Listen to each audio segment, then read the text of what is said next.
So guys, this video is going to walk you through how to make iPhone vibrate on silent mode. So while you put your iPhone on silent mode using the action button, then you should say silent mode on.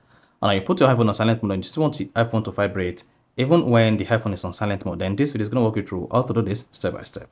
So if you're none of this, you found this often informative, please don't forget to like and then subscribe. Once you put your iPhone on silent mode, this is going to disable the ringtone. Then you have to play around with the haptics so that it vibrates when you have an incoming call, even while on silent mode.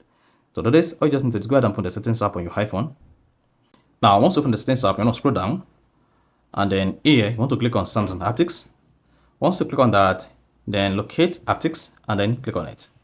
Once you selected haptics, under haptics for ringtone and alert, locate play in silent mode and then click on it.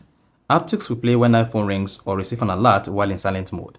So when your iPhone is on silent mode, the iPhone is going to vibrate and it's not going to ring out. So that is basically how to make iPhone vibrate on silent mode. So if you found this often informative, please don't forget to like and then subscribe.